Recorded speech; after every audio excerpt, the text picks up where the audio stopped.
He handed her divorce papers on their anniversary. She signed every page without reading a single line, then smiled. By sunrise, she was gone. No calls, no messages, no trace. And for the first time in his life, the most feared man in New York had no idea where his wife had gone or what she had left behind. If this is your first time here, welcome. Stay until the end. This story will hit differently. And drop a like, leave a comment with the city you're watching from. I want to see how far this story travels. The reservation had been made 6 weeks in advance. Table 12 at Aurelius, a restaurant so exclusive that senators had been turned away at the door, where the lighting was engineered to make every woman look like she belonged on a magazine cover and every man look like he owned something worth covering. The kind of place that charged $400 for a piece of fish and made you feel grateful for the privilege. Darian Voss had reserved it for their 7th anniversary. His assistant sent the confirmation. His driver confirmed the pickup time. His security detail swept the block twice before the car even pulled to the curb. Everything was arranged with the same clinical precision Darian brought to every aspect of his life. The movement of money, the deployment of men, the management of violence. He was thorough. He was methodical. He was above all else controlled. What his assistant did not know, what his driver did not know, what his security detail certainly did not know, was what Darian had placed inside the breast pocket of his jacket before leaving the penthouse that evening. A leather folder, slim, dark brown, the kind that looked expensive because it was. Inside it, divorce papers, notarized, dated, waiting only for 2 signatures to become the legal dissolution of 7 years of marriage. He had them prepared 3 weeks ago. He had read them twice, signed his own name on the appropriate lines, and then placed them in the drawer of his home office beneath a stack of quarterly financial reports where Nyla would never think to look. He had told himself he was waiting for the right moment. In reality, he was waiting to see if he would change his mind. He had not changed his mind. The car moved through Manhattan's rain-slicked streets with the smooth inevitability of a river finding its mouth. October rain fell in sheets against the windows, blurring the city into streaks of yellow and white, the million lights of a place that never slept and never forgave. Darian sat in the back seat with his hands folded in his lap and watched the wet city scroll past and felt nothing in particular. That was his gift. That was also, though he would never have admitted it, his disease. Nyla was already at the table when he arrived. She had beaten him there, which she always did. 7 years, and she had never once been late to anything. Dinner, meetings with lawyers, charity galas she attended on his behalf when he couldn't be bothered. She was already seated at table 12 with a glass of still water in front of her, and her dark hair pinned up in a way that showed the long line of her neck, wearing a deep burgundy dress that Darian dimly recognized as the one she had bought for their 5th anniversary and never worn because that dinner had been canceled when a business situation required his immediate attention. She had worn it tonight anyway. She looked up when he sat down. Her eyes, dark, steady, giving away nothing, moved across his face the way they always did, the way that had once made him feel understood and now made him feel observed. "You look tired," she said. "I'm fine. I ordered water. I didn't know what you'd want to drink." "Water's fine." A waiter appeared. Darian ordered bourbon. The waiter disappeared. The restaurant hummed around them. Low music, the murmur of other people's conversations, the soft percussion of silverware against china. At the table nearest to them, a couple in their 60s leaned toward each other with the ease of people who had spent decades learning how to occupy the same space. Darian looked at them briefly and then looked away. Nyla was watching him. "You're quiet," she said. Not an accusation, an observation. "I'm always quiet." "You're a different kind of quiet tonight." He didn't answer that. The bourbon arrived, and he wrapped his hand around the glass and thought about how to begin, and decided that there was no way to begin that would make this anything other than what it was.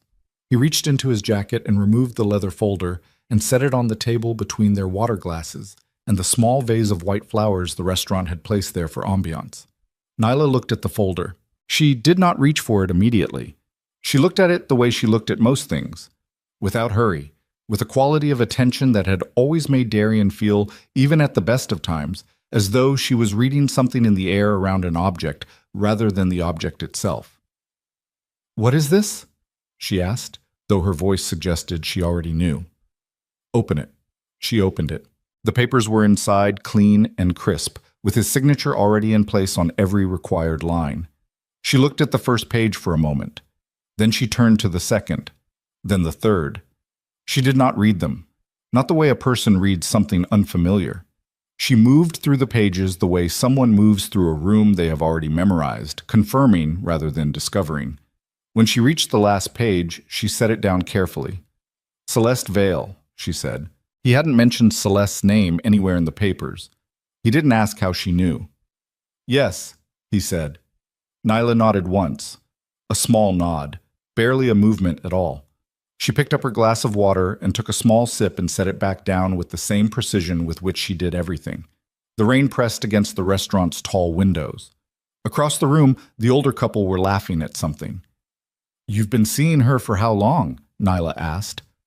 "That's not relevant to—" "How long, Darian?" He held her gaze. 14 months. She absorbed that. Her expression did not collapse. It did not harden. It remained what it always was, composed, present, impossible to fully read.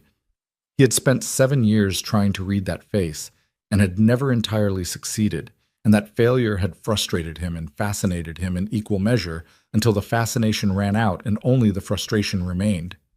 "And you love her," Nyla said. Not a question. "I did once, before all of this." He gestured vaguely, meaning the empire, the organization, the criminal machinery that had consumed the last decade of his life. "She represents something I had before I became—" He stopped. "Before you became what you are," Nyla finished quietly. "Yes." Another silence. The waiter reappeared, hovering at the edge of the table with a question about their order. Darian dismissed him with a look. The man evaporated. Nyla was still looking at the papers. She reached into her small clutch and produced a pen. A simple ballpoint, nothing fancy. And without ceremony, without hesitation, without reading a single word of the document in front of her, she signed her name on every page that required it. Her handwriting was what it always was, clear, unhurried, certain. She closed the folder and slid it back across the table to him. Then she looked up, and she smiled. It was not the smile Darian had expected. He had braced himself, without fully acknowledging that he was bracing, for tears, for anger, for the particular cold fury that came from a woman who had given years of herself to a man and was now being handed the legal documentation of his indifference. He had prepared himself for a scene, or at the very minimum for pain made visible. What he got was a smile, calm, unreadable, carrying something in it that he couldn't name and couldn't dismiss, something that sat in the back of his skull the way a sound sits in a room after its source has stopped. "I hope she gives you everything you think you're looking for," Nyla said. She rose from the table. She picked up her small clutch. She looked at him one more time, not with hatred, not with sorrow, not with any of the emotions he had anticipated. And then she walked across the restaurant with her spine straight and her steps unhurried, and she pushed through the door into the October rain. Darian sat alone at table 12. He picked up his bourbon. He finished it. He told himself he felt relief.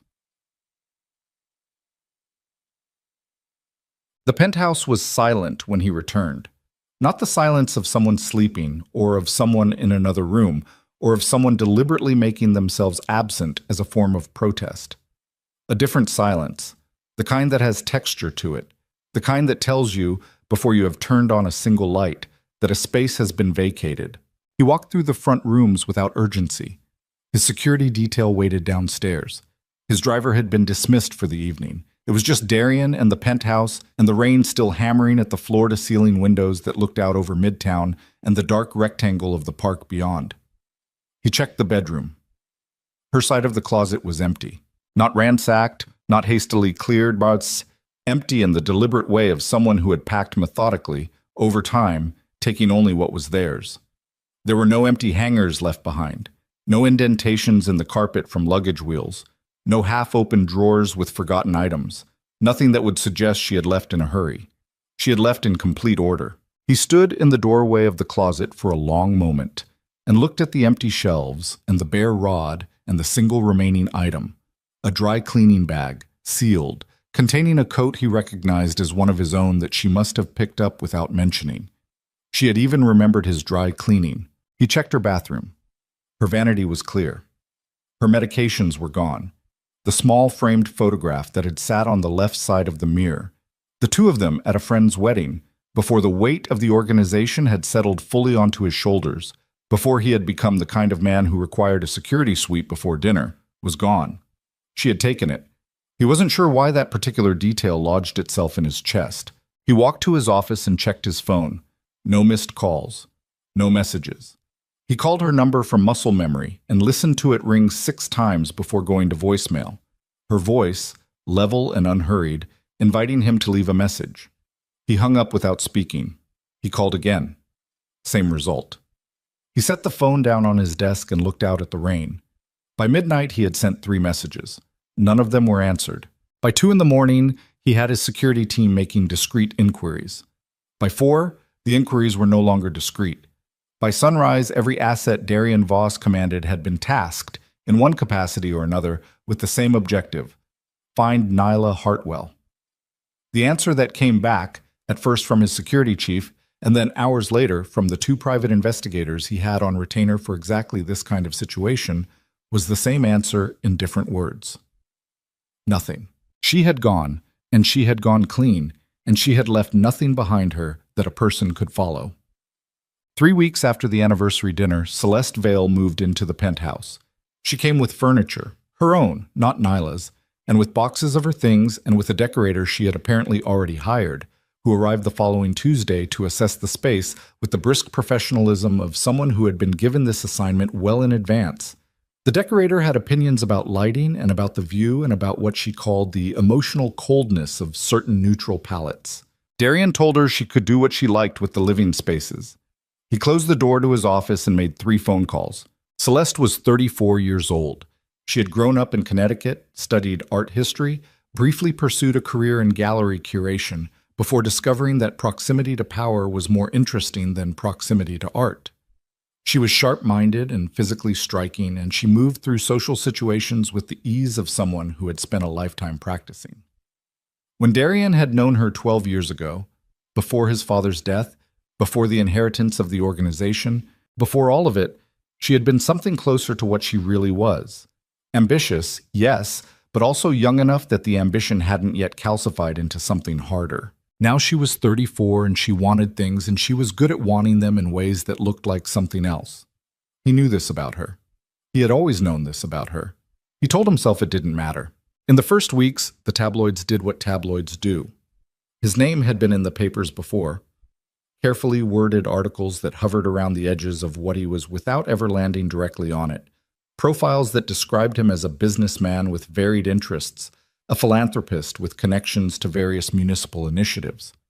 Now his name appeared alongside Celeste's, and the framing was of a rekindled romance, a powerful man who had chosen love over a long marriage that had run its course. The word glamorous appeared in 3 separate publications. Nyla's name appeared in none of them. This should have felt like a victory. He was aware, at some level, that it should have felt like a victory.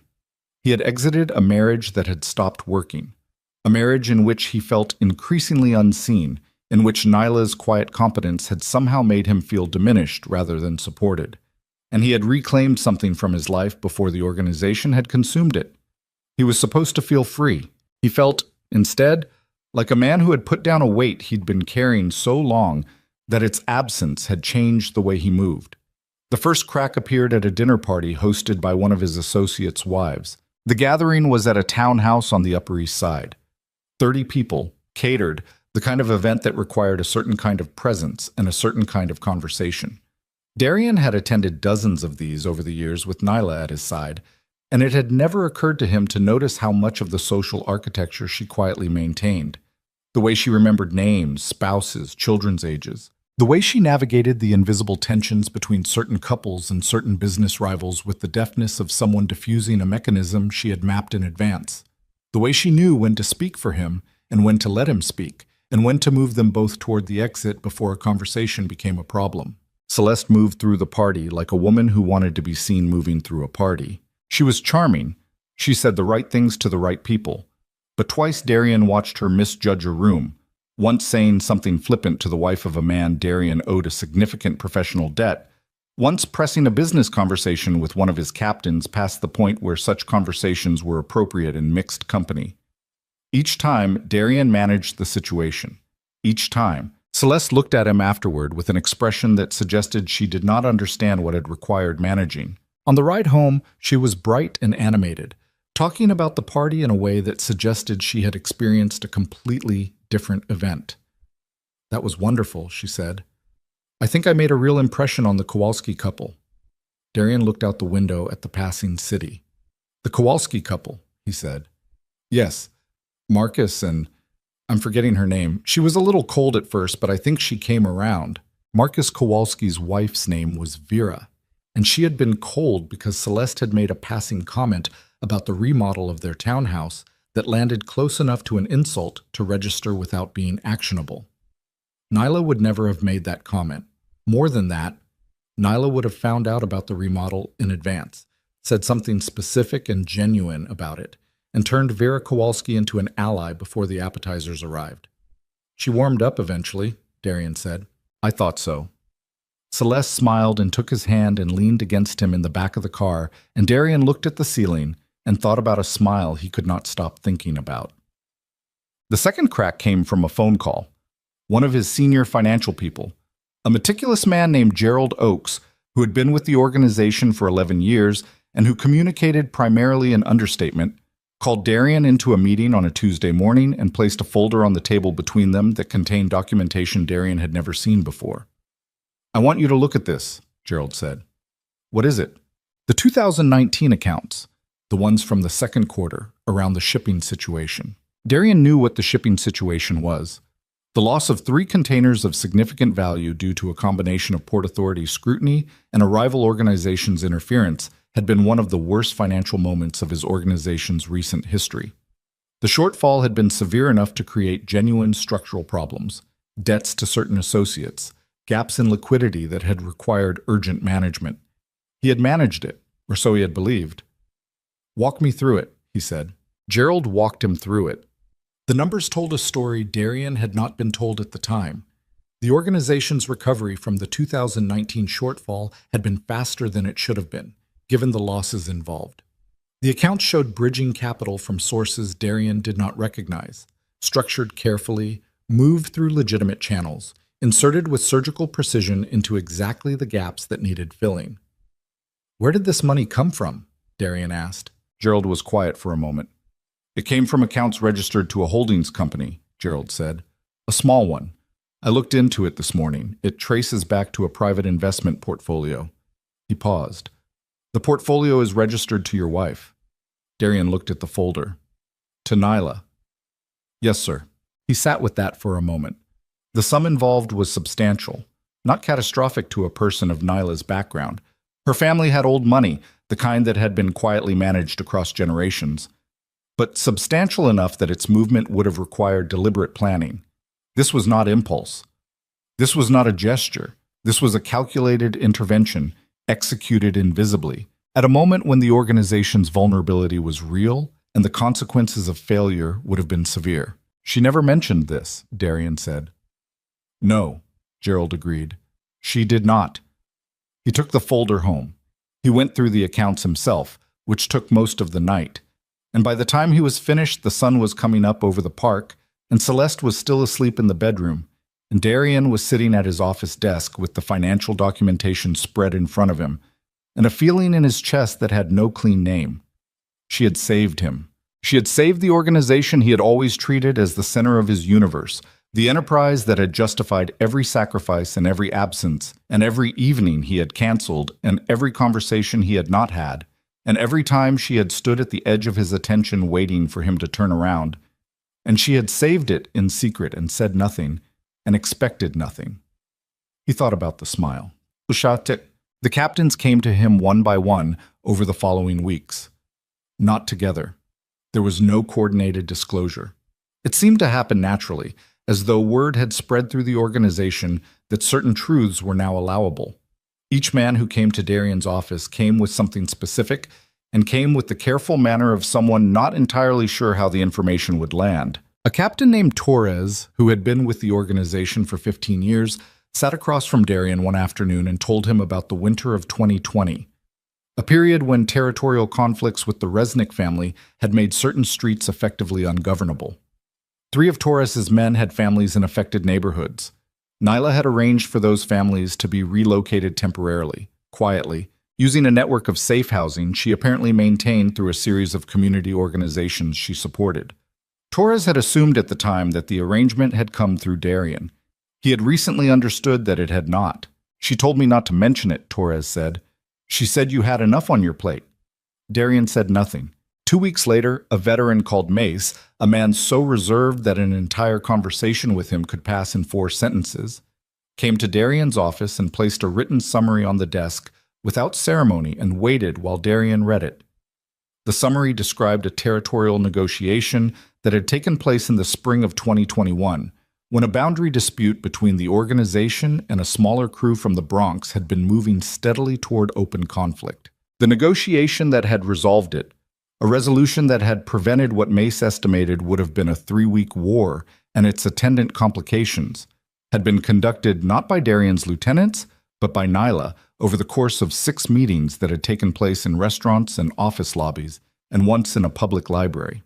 "She speaks 3 languages, Mace said, as though this were a relevant clarification. "I know," Darian said.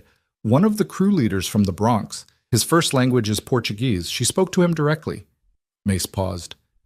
"He said afterward that no one on our side had ever spoken to him like he was a person worth talking to." Darian looked at the summary. "She never told me about any of this." "No," Mace said. He stood. "I thought you should know." He left. Darian sat in his office with Mace's summary and Torres's account and Gerald's financial documentation, and the feeling that he was assembling, belatedly, a picture of something he had been standing too close to see for 7 years. Each piece fit against the others with a precision that was almost painful. She had been everywhere. She had been in every corner of his world, fixing what was broken and shoring what was fragile and smoothing what was rough. And she had done all of it with the same unhurried competence with which she picked up his dry cleaning and signed divorce papers without reading them. He poured himself a drink and did not drink it, and looked at the city outside his window. He thought about the smile. He could not stop thinking about the smile. The security footage came from a building 2 blocks from the restaurant. His head of security, a careful man named Vincent Cross, who had been with the organization since before Darian took over, and who had the quality of someone who had seen most things, brought it to Darian's attention 6 weeks after the anniversary dinner, during a routine review of the ongoing search protocols. It showed Nyla leaving the restaurant. She walked out the front entrance into the October rain without hurrying. She had a small umbrella. Where she had produced it from, the footage could not say, and she opened it as she stepped onto the sidewalk. She turned right and walked half a block. A car was waiting for her. Not a taxi. A car, dark-colored, parked at the curb. She got into it. The car pulled away. The driver was not one of their people. The car was not registered to anyone with a connection to the organization. The plates traced to a rental agency whose record showed the vehicle had been paid for in advance, in cash, by a name that matched no one in any database Cross had access to. What made the footage significant was not the car. It was the way she moved. Darian had watched it 3 times before he registered what his eyes were telling him. She walked out of that restaurant without looking back. Not once. She did not pause on the sidewalk. She did not stand in the rain for even a moment. She did not look up at the building or down the street toward where his car would have been, or anywhere that suggested hesitation or second thoughts or the weight of a decision only just made. She walked to the car the way a person walks to the car they called 20 minutes ago. She had planned this, not as a response to the dinner, not as a reaction to the divorce papers or the shock of the evening. She had planned this before she walked into that restaurant. She had sat across from him at table 12 in the burgundy dress she had bought for their 5th anniversary, and she had signed those papers with a ballpoint pen from her clutch, and smiled that smile, and every moment of it had been the final act of a plan she had been running for longer than he had been running his own. The realization hit him somewhere behind his sternum. He watched the footage a 4th time. "She's gone," Cross said. It wasn't new information, it was a confirmation.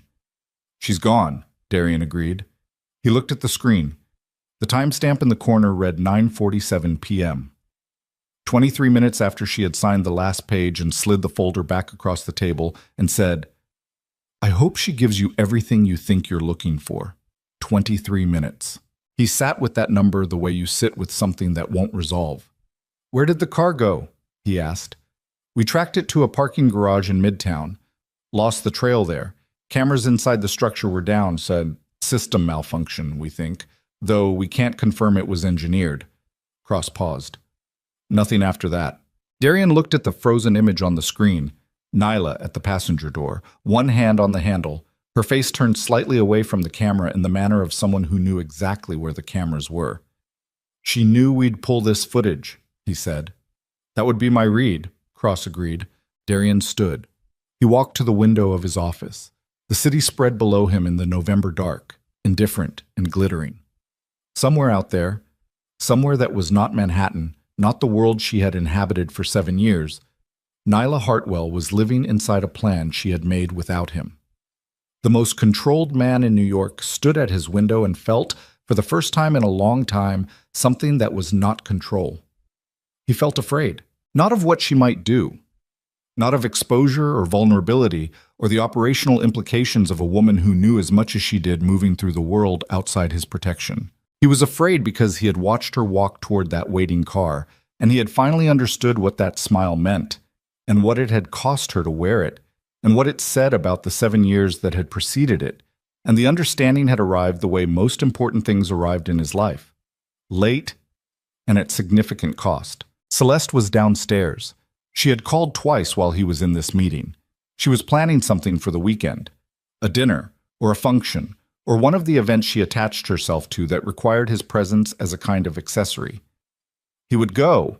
He would stand where he was supposed to stand and say what he was supposed to say, and come home and sit in his office and look at the footage again. He would search. He knew, standing at that window, that he would search for her, that he would dedicate the full machinery of everything he had to finding the woman who had signed those papers with a ballpoint pen and walked into the rain and disappeared as cleanly as smoke. He told himself it was because she was a liability. A woman who knew what she knew, moving in unknown space, constituted an operational risk. He looked at the frozen image on the screen. He did not believe himself. The months that followed had the quality of a fever. He kept the search running while managing everything else. The organization, Celeste, the public life they were now openly conducting together. He was functional. He was even, by most measures, effective. He closed a significant business arrangement in January that had been 3 months in negotiation. He settled a territorial question that had been simmering since autumn. He attended the right events and made the right appearances and returned home to Celeste's redecorated penthouse and the particular exhaustion of a man who is performing a life rather than living it. Celeste noticed nothing amiss. This told him something he did not want to know. In February, one of his investigators got a partial lead. A name, a city, a thread so thin it might have been nothing. The name was different. The city was far. The thread was thin. But Darian knew. He knew the way he had known, the night she walked out of that restaurant, that something fundamental had already ended. The way you know a thing you've been refusing to know, standing suddenly in its full weight. He told Cross to verify the lead. He was already planning to go himself. The city was Seattle, and the woman his investigators had found there was living a life that bore no visible connection to Manhattan or to the Voss syndicate or to 7 years of a marriage that had ended in a restaurant in the October rain. But there was the smile. There was always the smile. And Darian Voss, who had built an empire on his ability to see clearly, who prided himself on facing things without flinching, was beginning to understand that in 7 years of marriage, he had never once truly seen his wife. And now she was gone. And the question that kept him awake through the February dark, that followed him through meetings and dinners and every quiet moment of the constructed life he was living, the question was not, where is she? The question was, what did I throw away? Cheating. The search ends in Seattle, but what Darian finds there will not be what he came looking for, because the woman waiting on the other side of that lead is no longer the woman he left behind. She has become something he never prepared for. The lead came back verified on a Thursday. Cross placed the folder on Darian's desk without ceremony. A single photograph, a business name, an address in Seattle's Capitol Hill neighborhood. The photograph had been taken from a distance, through a long lens, the way all surveillance photographs were taken when the subject was someone who had learned to watch for people watching her. It showed a woman crossing a street in daylight, carrying a canvas bag over one shoulder, her hair down and loose around her face, wearing a jacket Darian had never seen before. He looked at the photograph for a long time without picking it up.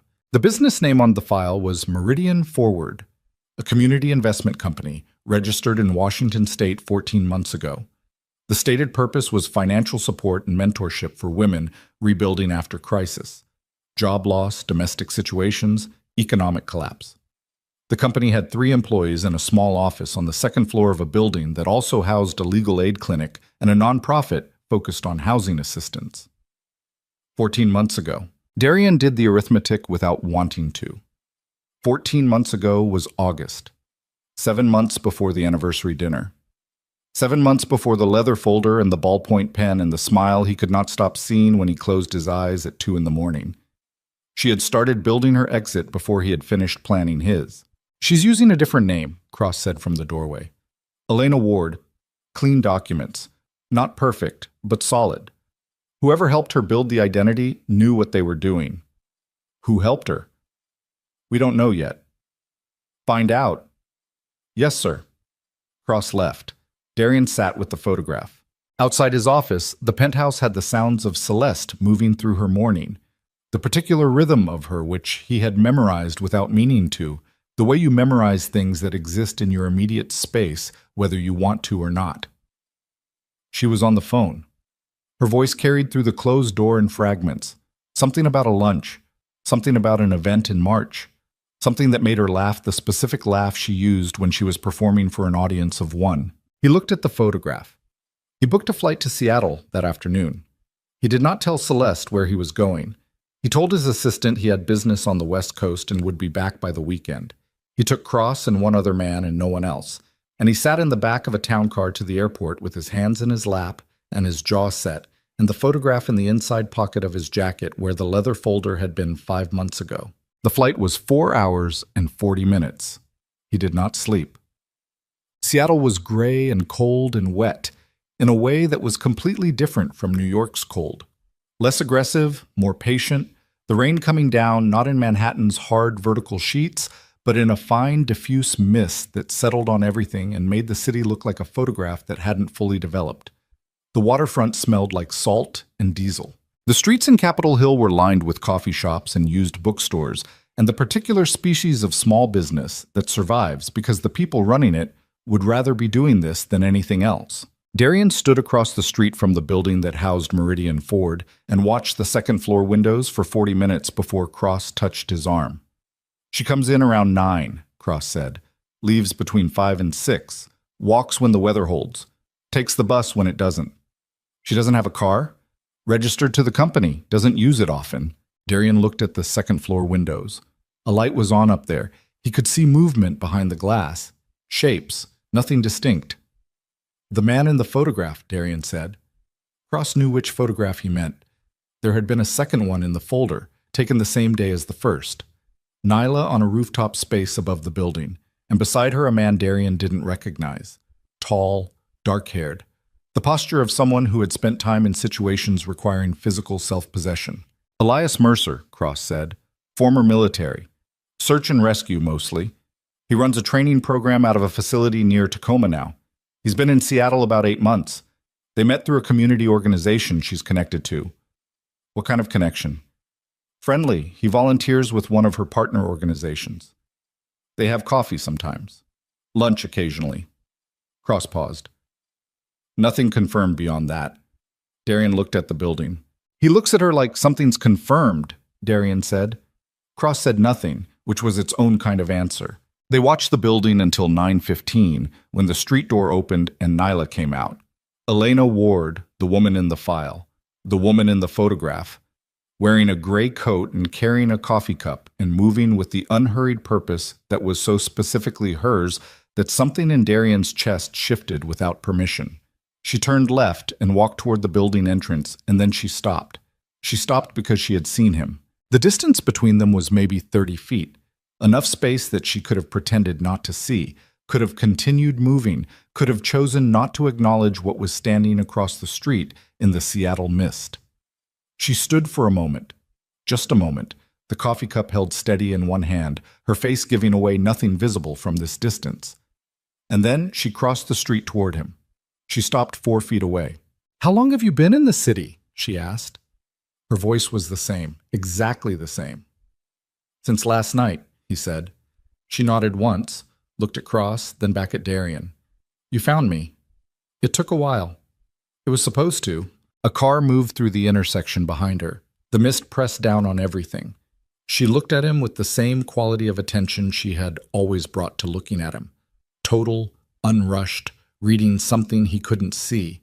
And he felt, standing on that sidewalk in a city that was not his, the particular discomfort of being fully seen by someone who had already decided what they were looking at. "I'm not going back," she said. Simply. Without drama. "I know. Then why are you here?" He didn't have a clean answer for that. He had reasons. The financial documentation, the accounts, the things Torres and Mace had told him, the footage of her walking to the waiting car with her face slightly angled away from the camera. But the reasons were not the same thing as the answer, and she would have known the difference. "I need to understand some things," he said. "Some things." She looked at him. "That's vague, Darian. Can we talk somewhere?" She was quiet for a moment. The coffee cup steamed faintly in the cold air. She looked past him briefly, at Cross and the other man standing a respectful distance back, and there was something in her expression when she looked at them. Not fear, not irritation, something closer to tiredness. "There's a place 2 blocks down," she said. "I'll give you an hour." The coffee shop was small and warm and smelled like roasting beans and wet wool. They sat at a table near the back window. Cross and the other man stayed outside. Nyla, set her cup down and folded her hands on the table and waited with the patience of someone who had learned that waiting was its own form of leverage. "The 2019 accounts," Darian said. Something moved across her face. Brief. Gone before he could name it. "Gerald found them," she said. "Yes. I wondered when that would happen." She looked out the window. "I assumed it would be sooner." "Why didn't you tell me?" She looked back at him. "Would you have let me do it if I'd asked?" He didn't answer. "You would have said no," she said. "You would have said you had it handled. You would have said you didn't need it. And then the organization would have been in serious structural trouble by March of that year, and certain people you owe significant loyalty to would have begun to question whether the Voss Syndicate was still a viable enterprise." She said all of this the way she said most things, without heat, without the particular satisfaction of someone proving a point. "So I didn't ask.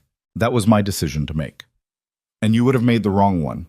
The words were not harsh. They were just accurate, and the accuracy of them was its own kind of brutality. Darian looked at her across the small table and felt the strangeness of this. 7 years of marriage distilled into a coffee shop in Seattle. Her hands folded on the table, the same face, the same voice, a completely different life behind her eyes. "Torres told me about the families," he said. "The 2020 relocations. Torres talks too much. Mace came in with documentation about the Bronx negotiation. Mace definitely talks too much." A brief thing that was almost humor crossed her face and vanished. "What do you want me to say, Darian?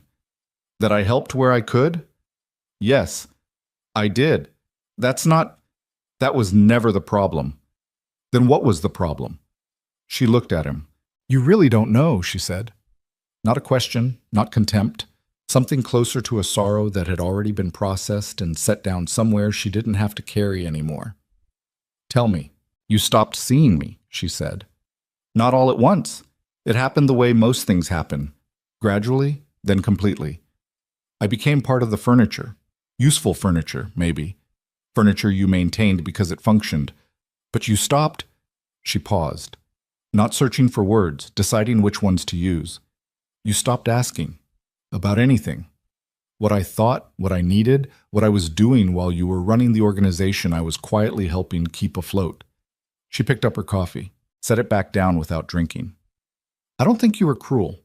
I don't think you intended it. I think you got very good at the life you were living, and I became background noise in it." I would have changed, he said.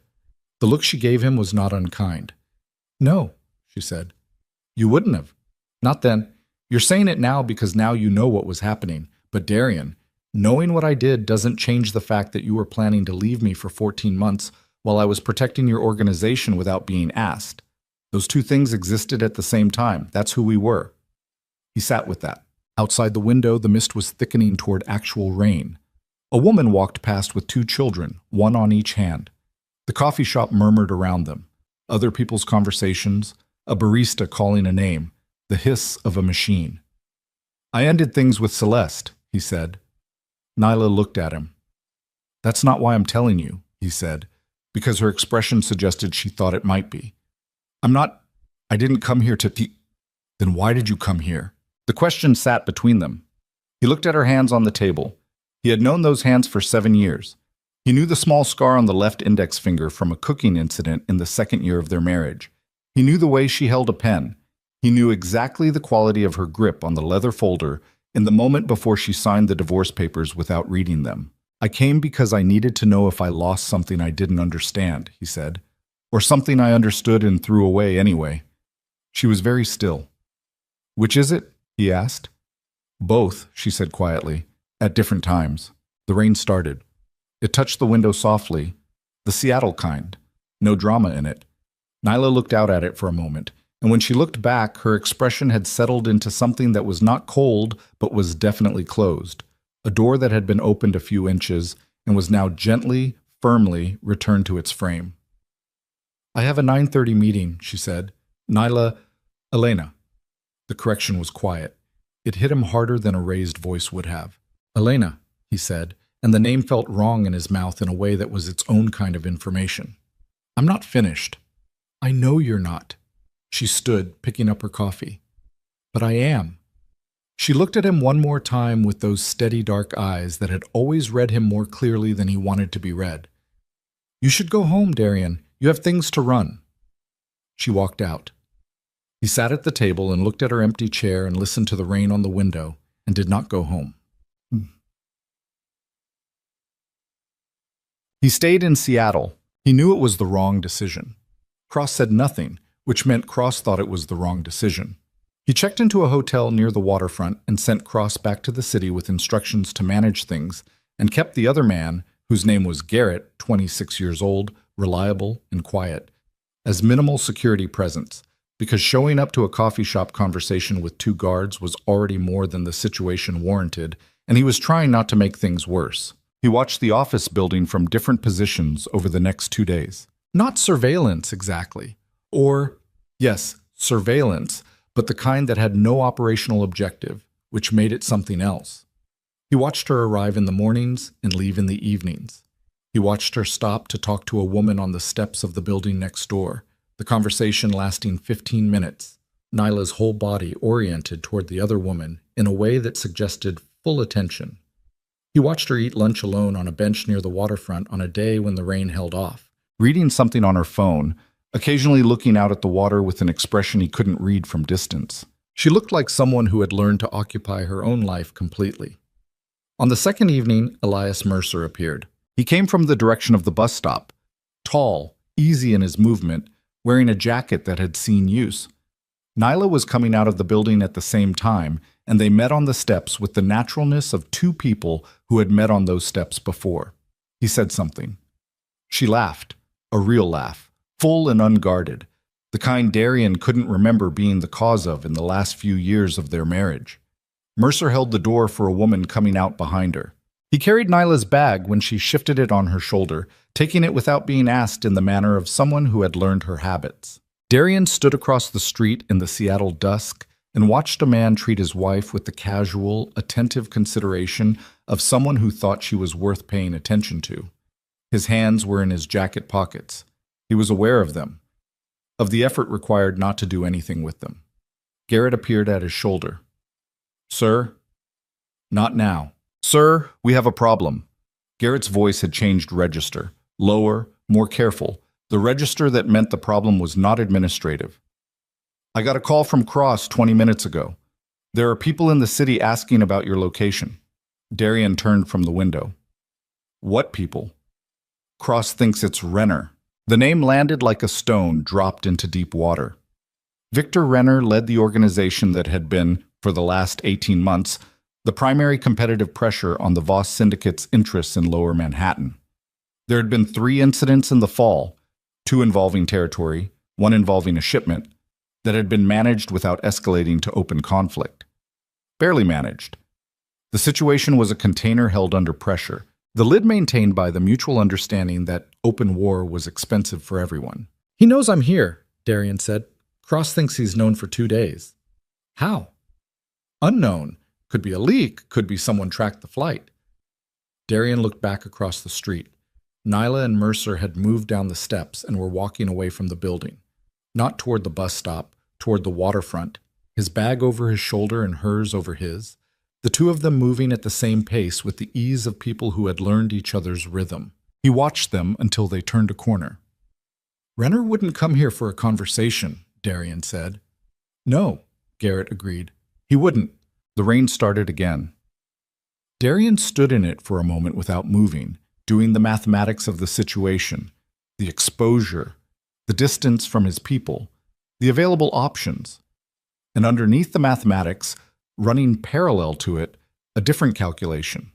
Renner knew Darian was in Seattle.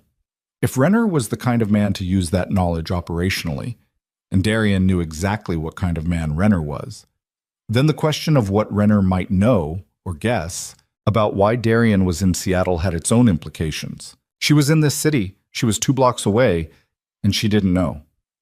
"Get Cross back here," Darian said. "All of them. Tonight." "And the other situation?" He looked at the corner where Nyla and Mercer had disappeared. "I'll handle it," he said. He didn't know yet what handling it would cost. He didn't know that the choice he made in the next 12 hours would be the choice everything else would turn on. That there was a door he was about to walk through from which there was no return to the man he had been before he walked into a coffee shop and heard his wife tell him, with perfect quietness, that she was finished. He walked back toward the hotel through the rain with Garrett 2 steps behind him and his phone already in his hand, and for the first time in his adult life, Darian Voss was afraid of what he was capable of doing to the people closest to him, and afraid of what it meant that he was only now, standing in a city that wasn't his, beginning to... He was still standing in the rain when his phone rang. Not Cross, not Garrett, a number he didn't recognize. Seattle area code, no name attached. He answered it because in his business, unknown numbers from unknown locations carried their own species of urgency. "Mr. Voss." The voice was male, unhurried, carrying the particular flatness of someone who had learned to remove all affect from their speech as a professional discipline. "You should come inside. You've been standing in the rain for 11 minutes, and it's drawing attention." Darian didn't move. "Who is this?" "Someone who's been watching the same street you've been watching. Room 412 of the Harborview Hotel. That's where you're staying, correct? I'll be in the lobby bar in 20 minutes. I'd suggest you come alone." The line went dead. Garrett was already at his shoulder. "Sir, did you catch the number? Running it now." "Don't bother." Darian put the phone in his pocket and started walking. "It'll be clean." The man in the lobby bar was in his 50s, gray at the temples, wearing a jacket that fit too well to be accidental. He was drinking club soda, and he had chosen a table with sightlines to both entrances, which told Darian everything he needed to know about the man's professional background before a word was exchanged. Darian sat down. He did not order anything. "Victor Renner sent you," Darian said. The man smiled, not warmly, the smile of someone acknowledging a correct answer in a context where the answer doesn't help you. "Mr. Renner is aware you're in Seattle, yes." "That wasn't the question?" "No." The man set down his glass with a small, precise movement. "My name is Caulfield. I've been in Seattle for 3 weeks. I'm here because Mr. Renner has an interest in the situation that brought you here." "What situation is that?" Caulfield looked at him with the patient expression of someone who had been told to deliver information and intended to deliver it completely, regardless of how the recipient reacted. "Your wife," he said, "or your former wife as of approximately 5 months ago. Elena Ward, as she's currently known. Mr. Renner has been aware of her location for approximately 2 months. Something cold moved through Darian's chest. He kept his face where it was. "Why?" he said. "Because she contacted us." The lobby bar continued its business around them. A couple at the far end, a bartender polishing glasses, the ambient sound of a hotel doing what hotels do. Darian sat with the sentence Caulfield had just placed in front of him and felt it restructure something in the way he understood the last 5 months. "You're going to want to clarify that," Darian said. His voice was level. He was aware of the effort required to keep it there. 6 weeks after your divorce was finalized," Caulfield said, "Ms. Hartwell reached out to Mr. Renner's organization through an intermediary. She offered documentation, financial records, operational details, communications, material spanning approximately 4 years of the Voss Syndicate's activities. In exchange, she requested a specific form of protection and the resources to establish her current identity and enterprise." Darian looked at him. "She built Meridian Ford with Renner's money," he said. "A portion of it. She's repaid most of it. She's not... Mr. Renner wants me to be clear that she's not an ongoing asset. The arrangement was transactional and finite. She provided the material, received the support, and the operational relationship ended there." "But Renner kept the documentation." Of course. Darian looked at the table, at Caulfield's glass of club soda, at his own hands flat on the surface in front of him because they needed to be somewhere he could see them. He thought about the financial records Gerald had found, the accounts she had used to save the organization in 2019. She had known exactly where those accounts were, what they contained, how the money had moved. She had been inside every significant financial decision of the last 4 years in ways he had not understood until 3 weeks ago. She hadn't just left. She had armed herself on the way out. "Why is Renner telling me this now?" Darian said. "Because you're here," Caulfield said simply. "Mr. Renner is a practical man. He'd like to avoid a situation where your presence in Seattle creates complications. He wants you to understand the landscape clearly before you make decisions that affect it. And if I decide the landscape needs to change," Caulfield picked up his glass, "then Mr. Renner would be obligated to act on the documentation he holds, which would create significant problems for the Voss Syndicate's relationships with several municipal entities and at least 2 federal oversight bodies." He drank, set the glass down. He'd prefer not to do that. It's messy, but he will. Darian stood up. "Tell Renner I heard him," he said. "Mr. Voss?" Caulfield's voice stopped him without raising. "There's one more thing. The man she's spending time with. Mercer. He's not what he appears to be either. You should ask yourself how a former military rescue pilot ends up in Seattle 8 months after your divorce, working with the same community organizations as your former wife." He paused. "Mr. Renner thought you'd want to know." Darian walked out of the lobby bar without looking back. He went to his room and sat on the edge of the bed and looked at the wall for a long time. The math of it assembled itself without his permission, piece by piece, the way evidence assembles itself when you've been trained to see patterns. When pattern recognition is so deep in your operating system that it continues running even when the pattern is about you, even when what you're seeing is the architecture of your own blindness. She had started Meridian Forward 14 months before the anniversary dinner. She had contacted Renner 6 weeks after the divorce was finalized. She had provided documentation covering 4 years, which meant she had been collecting it for 4 years. While she was protecting his families and negotiating his territorial conflicts and saving his organization from bankruptcy, she had been building a parallel record, careful, systematic, the way she did everything, of exactly the kinds of activities that would matter to the specific people most capable of using them against him. She had sat across from him at 1,000 dinners and stood beside him at 100 events, and she had been, simultaneously, the most valuable asset his organization had and the most careful threat it faced. Both things, at the same time. He picked up his phone and called Cross. "Tell me about Elias Mercer," he said when Cross answered. "Full background. Don't give me the summary." Cross was quiet for a moment, the particular quiet of someone accessing information they had already gathered but hadn't been asked to present. Former Air Force, 8 years search and rescue specialization, honorable discharge 4 years ago. Since then he's been operating a civilian rescue training program. Certified instructor, multiple credentials, clean record. Another pause. His sister runs a women's support organization in Portland. It has a formal partnership with Meridian Forward. That's the documented connection. His sister, Darian said. Yes, the sisters' organization and Meridian Forward have been formally partnered since a brief pause. Since 16 months ago. 16 months ago. 2 months before Nyla started building the exit. Before the anniversary dinner, before the divorce papers, before the leather folder and the ballpoint pen. Cross, Darian said. Sir, who set up the documentation Nyla provided to Renner, who built her cover identity? The silence this time was longer. Cross was a careful man. He didn't offer conclusions before he was ready to defend them.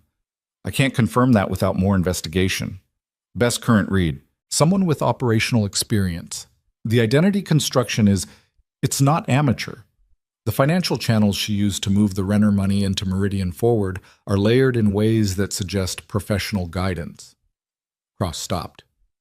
The layering looks similar to some structures we've used ourselves, historically. Someone from inside, Darian said, or someone who studied how we work closely enough to approximate it. Darian ended the call. He sat in the hotel room with the rain outside the window and the weight of the thing assembling itself in his chest. Not quite rage, not quite grief. Something that combined the structural qualities of both and was worse than either because it had no clean target. She had done what she had done in response to what he had done, and the logic of it was immaculate, and the immaculate logic of it was the most devastating part. He thought about her on the rooftop with Mercer. Mercer carrying her bag on the steps. Mercer and his sister's organization 16 months ago. She hadn't done this alone. She had been helped. And the help had been put in place before she'd needed it, which meant someone had seen what was coming before Darian had, which meant that in the ecosystem of his own life, he had been the least informed person in the room. He stood up. He needed to move. He paced the room.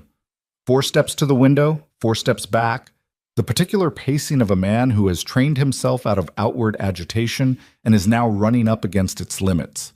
The rain on the glass, the harbor lights below. Seattle going about its patient northwestern business, indifferent to the fact that a man's understanding of the last 7 years was being rebuilt from the ground up in room 412. He stopped pacing, he put his jacket back on, and left the room. Garrett was in the hallway. I need to find Mercer, Darian said, separately from her, tonight. Sir, Cross said, I know what Cross said. Find him. Garrett found him in 40 minutes. Mercer was at a bar near the waterfront, not drinking heavily, nursing something amber, sitting at the end of the bar with the body language of a man comfortable in his own company. Darian came in and sat 2 stools down, and the bartender came, and Darian ordered whatever was on draft and waited. Mercer looked at him, not with surprise, with the careful assessment of someone cataloging a new variable in a situation he had already mapped. Mr. Voss, Mercer said. Darian looked at him. You know who I am. I know who you are. Then you know why I'm here. I have a reasonable idea. Mercer's voice was even, Pacific Northwest even, unhurried, the voice of mountains and open water and distances that made Manhattan seem claustrophobic. You found her. You want to understand what you're looking at. What am I looking at? Mercer turned his glass slowly on the bar's surface.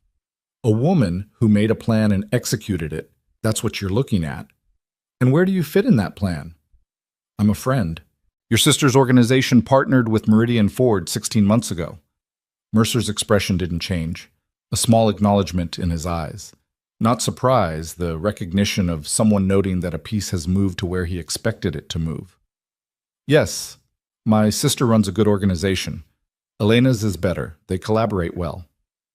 You've known her for 16 months. I've known of her for 16 months. I've known her for 8.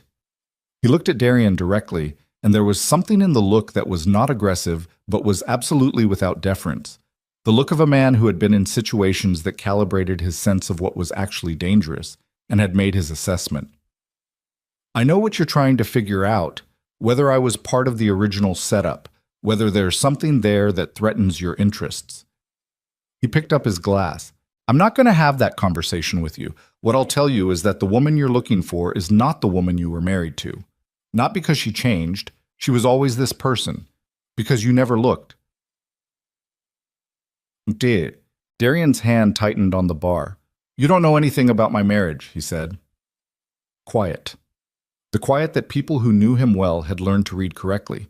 Mercer seemed to read it correctly, too. He set his glass down and turned on the stool to face Darian more directly, in the manner of someone who had decided to say the thing clearly rather than around its edges. I know she worked for your organization without title or compensation for 7 years, Mercer said. I know she kept 3 of your people's families out of harm's way during a conflict you were too busy managing to notice had reached the residential level. I know she prevented what your own men told her would have been a significant territorial war by spending 6 weeks in a language and a context you had never bothered to learn. And I know she left you documentation that could flatten everything you've built, and she gave it to someone else instead of a federal agent, because even after everything, she was trying to limit your exposure. He held Darian's gaze. She gave Renner the minimum, enough to protect herself, not enough to end you. Darian sat very still. She could have gone to a federal agent, Mercer said again more quietly. She didn't. That's not nothing. The bar moved around them. Someone put money in a jukebox somewhere. The bartender refilled something at the other end. Darian sat with what Mercer had just placed in front of him and felt it settle into the architecture of everything else he'd learned in the last weeks. And what it built was not a picture of a woman who had betrayed him, but a picture of a woman who had made the smallest possible betrayal consistent with her own survival, and had made it while still, in some residual way, protecting a man who had given her no reason to. His phone buzzed. He looked at it. Cross. He answered. We have a problem, Cross said. No preamble. Renner. Not Renner. Renner's a problem, but he's contained for now. A pause. Cross calibrating how to say what he was about to say, which meant what he was about to say was significant. Someone leaked your location to a different party, not Renner's people. We've been trying to identify the source for the last 3 hours. Who's the party? Vasquez. The name hit him like a door opening in a wall he'd thought was solid. Emilio Vasquez ran an operation out of Chicago that had been, until 18 months ago, a peripheral but stable presence in the broader organizational landscape. 18 months ago, the Voss Syndicate had moved on a joint shipping arrangement that had effectively edged Vasquez's people out of a significant revenue stream. It had been business. Vasquez had made clear, through the appropriate channels, that he did not see it as exclusively business. Vasquez is in Seattle, Darian said. 3 of his people are. We made them an hour ago. They're positioned around the building where your ex-wife's office is. Everything in Darian went cold, and then very, very clear. She doesn't know, he said. No indication she knows. He was already off the stool. He looked at Mercer once, and Mercer had read his face, was already standing, that particular readiness in him that came from 8 years of pulling people out of situations they hadn't anticipated. Her office, Darian said to Mercer. Not a question. Mercer was already moving. So, they came out of the bar into the wet street, and Darian called Cross with his phone to his ear, and Garrett fell in from wherever he had been waiting, and the 3 of them moved at the deliberate pace of men who know that running draws attention, and attention is currently the problem. How long have Vasquez's people been on the building? Darian said into the phone. Since approximately 9 p.m. They've been static, watching, not moving yet. She might still be inside. Lights on the 2nd floor. He looked at Mercer. Is she still in there this late? Sometimes. When she has a deadline. Mercer's jaw was set. She doesn't lock the street door until she leaves. They were a block away. Darian scanned the street automatically, the particular visual parsing of someone trained to read space for threat. He spotted 2 of them before Cross finished describing their positions. A man in a gray jacket near the building entrance, too still for someone standing outside in the Seattle cold without a specific purpose, and a second man across the street at the corner, facing the wrong direction for a person waiting for anything ordinary. Cross, I have 2 more men 7 minutes out. Too long. I know. He looked at the building, 2nd floor light, burning yellow against the dark. Nyla up there with her files and her coffee and her completely parallel life, not knowing that the man she had once been married to was standing in the rain below her with the consequences of his professional history arranged around her building like a net. Vasquez didn't want documentation. Vasquez wanted the kind of leverage that you held over a man, not in a folder, but in a situation, the kind where a phone call came through, and a voice on the other end told you what was going to happen to someone, unless you made a specific decision. Vasquez was old-fashioned in that way. He believed in human leverage because human leverage was the kind you could see working in real time. He had looked at the landscape. Darian in Seattle, alone, away from his people, in a city he didn't control. And he had seen an opportunity that was almost elegant. Darian looked at the two visible men and did the calculation of what he had: himself, Garrett, and a former Air Force rescue specialist who was currently standing at his shoulder with the expression of someone who had already done the same calculation and reached the same conclusion about the available options.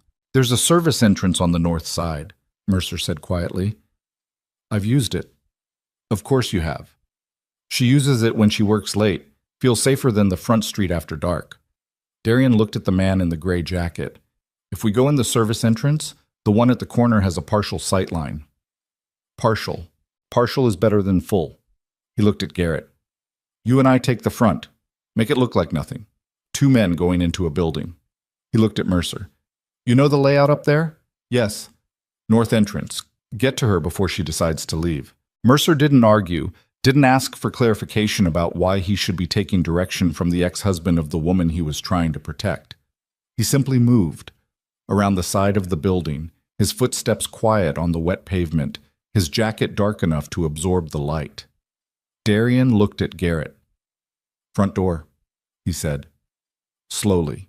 They walked toward the building entrance with the manufactured casualness of two men who belonged there, and the man in the gray jacket watched them come with eyes that were making their own calculations, and Darian kept his gaze ahead and his hands visible and felt the specific species of clarity that arrived in his body when the situation had simplified down to physics, weight, distance, timing, and there was nothing left to decide except the execution. The gray-jacketed man stepped slightly away from the wall. "Help you?" he said. "Office on 2, Darian said, not stopping. "Picking up documents. Building's closed. My colleague has a key." Garrett was already at the door. Darian kept moving, and the gray-jacketed man made the decision half a second too late. His hand going to his jacket, the calculation shifting in his eyes. And by then Darian was through the door, and the door was closing, and the man on the corner across the street was moving. Inside. Stairwell. Second floor.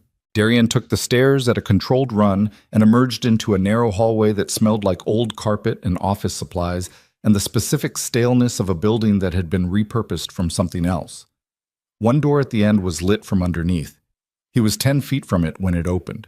Nyla stood in the doorway with her coat already on and her bag over her shoulder, clearly about to leave for the evening. She saw him first. Then she saw his expression. And something happened in her face. The composure shifting, not breaking, but adjusting, the way a structure adjusts when the load it's carrying changes suddenly. "Darian, don't go out the front," he said. What? "There are men outside, Vasquez's people. They're not here for me." He watched her face process it. "They're here to get to me through you." She stared at him. Behind her in the office, he heard footsteps. And then Mercer came through the interior door from the north stairwell, slightly winded, taking in the hallway with a rapid assessment that settled when it landed on Nyla, standing unharmed in the doorway. She looked at Mercer, then back at Darian. "How many?" she said. Her voice was steady. Of course it was. "3 confirmed. Possibly a 4th we haven't located. Because of you being here." "Yes." She held his gaze for a moment. And that moment was everything she hadn't said in the coffee shop. The compressed weight of the choice he had made by coming to Seattle, by staying, by inserting himself back into her orbit and carrying his world back into hers like a contagion. He saw her understand it completely, and he saw her set it aside because she was someone who dealt with what was in front of her before she dealt with what it meant. "Elias," she said without looking away from Darian. "I know a way out," Mercer said. "Basement connects to the parking structure next door. Then we go." She looked at Darian. "You should know. Whatever's about to happen, this is the last time your problems are my problems. Do you understand me? Nyla, do you understand me?" He looked at her in the hallway of the building she had built with her own design and Renner's money and 7 years of learning how to survive the specific life she had lived with him, and he understood with a clarity that was almost physical that he was looking at the last moment of a particular kind of permission. After tonight, Whatever she chose, she would choose it from a position he could not influence. "Yes," he said. "I understand." "Then move," she said, and walked past him toward the stairwell, and Darian Voss, who had not taken direction from anyone in a very long time, turned and he followed her. That was the fact of it, stripped down to its simplest form. Darian Voss, who had not followed anyone anywhere in 15 years, turned in that hallway and followed his former wife toward a stairwell in a building she had built without him, in a city he had no claim to, with a man he didn't trust at the point position and a threat he had imported closing in from the street below. The basement smelled like concrete and standing water, and the particular cold that lives below ground level, regardless of what the weather is doing above it. Mercer moved through it with the confidence of someone who had memorized the space. Not cautiously, not hesitantly, moving with the deliberate efficiency of a man whose professional life had been built around extracting people from places they shouldn't be in. He hit the door to the connecting structure without slowing and held it. And Nyla went through and Darian went through behind her, and Garrett came last. The parking structure was 3 levels, empty at this hour except for a handful of vehicles on the first level. Residents, probably, or people working late in the adjoining offices. The fluorescent lighting was the kind that made everything look clinical and slightly wrong. Their footsteps on concrete echoed in ways that gave the space the quality of something that could hear you. Mercer moved them to the east stairwell, down 1 level, toward a secondary exit that opened onto a side street running parallel to the building Nyla's office was in. "My car's on level 2, Mercer said, low. "If they're watching the building, they may have a man on the structure." "They have 4 people," Darian said. 2 on the office building. If they split the other 2, 1 stays on the primary exit, 1 covers secondary positions." He thought about it in motion, calculating while he walked. "They're not expecting us to already be out." "How long before they know?" "The man on the front door saw us go in. If he's been trying to reach the others, maybe 5 minutes ago. If he went in himself to check—" Darian looked at Garrett. "Did he follow us in?" "Negative. He held position." "Then he's called it in, and they're repositioning." Darian checked his watch without breaking stride. 3 minutes, maybe 4. Nyla was walking between them, and she hadn't spoken since the hallway. He could see her in his peripheral, her jaw set, her eyes moving, doing her own assessment of the space. She had her phone in her hand. She was not panicking. He had never seen her panic, and the fact of that, which he had taken for granted across 7 years of marriage as simply the way she was, registered now as something he had failed to understand. She wasn't calm because she was passive. She was calm because she was always thinking. "Who's Vasquez?" she said. Not to anyone specific, to the situation. "Chicago," Darian said. "Shipping dispute 18 months ago. I moved on something he considered his. And he's here because you're here." "Yes." "And I'm involved because you came to Seattle." "Yes." She didn't say anything else. She didn't need to. The economy of it was devastating in its simplicity. He had found her, and in finding her, had pointed something dangerous in her direction, and now they were moving through a parking structure in the Seattle dark, and this was, in the most direct possible way, his. Level 2. Mercer's vehicle was a dark gray pickup, backed in, the habit of someone who preferred to leave quickly, at the far end of the row. They were 20 feet from it when Darian heard the stairwell door behind them. He heard it open. Not close. Open. The specific sound of a door being pushed from the other side. He said, "Down," in a voice that carried no volume and maximum authority, and Nyla dropped without hesitation. Not to the ground, but behind the nearest vehicle, a sedan, quick and low, and already moving laterally. And Garrett was pulling left and Darian was pulling right, and the man who had come through the stairwell door was already raising something, and the fluorescent light caught the shape of it, and Darian moved. Not away. Toward. The distance was 12 feet, and he covered it faster than the man had time to correct for the angle wrong, the trajectory not what someone standing at 12 feet was supposed to do. And he hit the man's gun hand first, both of his own hands, the weapon discharging once into the concrete floor, with a sound that was enormous in the enclosed space, the echo of it slamming back from every surface. The man was larger than Darian and younger by maybe 10 years, but he had expected distance and he had gotten the opposite, and that surprise was the margin.